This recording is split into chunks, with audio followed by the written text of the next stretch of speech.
Chair, and appreciate you calling this hearing. I know how important this subject and other drug issues are to you, and I do appreciate it. Let me quickly say in response to the previous questioning that I fully support the high-intensity drug trafficking area program, and it's been very helpful in my district. Mr. Chester, in May of 2017, the Drug Enforcement Administration recovered 50 kilos of NPP. Now, I'm going to botch this up, but that's N-phenethyl 4-piper. Isn't known if I got close. But NPP is what we'll call it, a fentanyl precursor chemical that could yield about 19 million fentanyl tablets with a street value of more than 570 million. The NPP was found in a storage locker in Northborough, Massachusetts.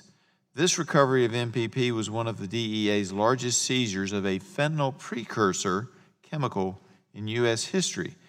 It had been believed prior to that fentanyl synthesis using precursor chemicals is conducted at clandestine labs in China or in Mexico, but this appears to call that into question. Prior to May 2017, do you recall any previous fentanyl precursor seizures of this size indicating possible synthesis occurring here in the U.S.? Yes or no?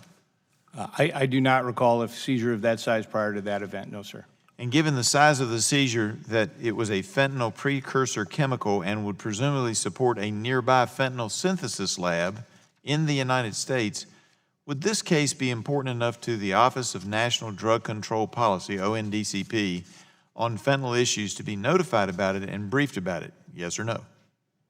Yes, it would be, but when I get the chance, I'd like to talk about its NPP's relationship with fentanyl synthesis, but please finish your questions. Let me keep moving. Did the DEA report or brief you? Did they either report to you or brief you or someone else at the Office of ONDCP about this situation?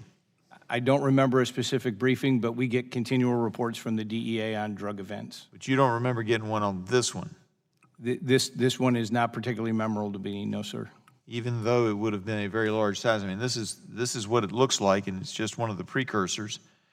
And that's a picture of what they seized. That's a fairly significant amount of precursor when you realize it could be, go back to my notes, 19 million fentanyl tablets with a street value of 570 million. I would have thought you might remember that if you had been informed of it. I understand you don't. That's fine. In cases like this, do you believe sharing information would be helpful to law enforcement? Yes, and I will tell you that we have many mechanisms to be able to share information and intelligence information.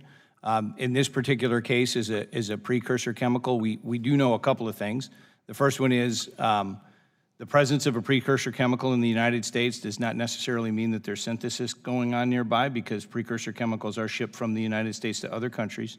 And the second thing is, about 2 months before that particular seizure, under United States leadership, the international community placed controls on the two chemicals related to fentanyl synthesis, NPP, which was the one that was seized, and Okay. ANPP. So But in this case, let's see that picture again if we could. They're, on many of those boxes, they're Chinese characters. It would indicate it did not come from the United States. It came in, the precursor came in from China to the United States.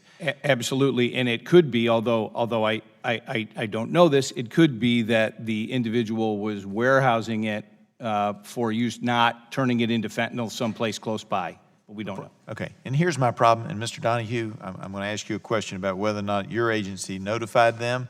But here's my problem. If we found that precursor, it would seem to me you'd want to at least check, see who the storage locker belonged to, do an investigation, and it would seem like to me there needed to be a lot of coordination. And as far as I know, that didn't happen. Mr. Donahue, do you know if your agency briefed other agencies and Mr. Chester's agency on this particular seizure of a large amount of precursor? Okay, well, I appreciate the opportunity to respond to that. The case is currently under investigation.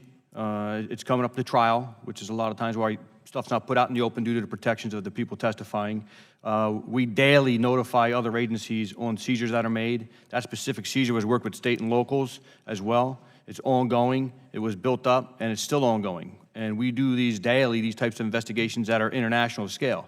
So you mentioned the markings that are in Chinese. They go to our offices over in Beijing, which follow up on those companies, whether we can task a foreign country to do certain intel gathering for us to bring it back, to identify the source all the way back to where the seizure is made. So we do the follow-up on those investigations. So sometimes they take a year, sometimes 6 months, sometimes 2 years, because you're dealing with foreign countries. We're already on 2 years and doesn't look like we followed up. And look, I think we just do a lot better job. Mr. Barksdale might have liked to have known about that so he could check those addresses out.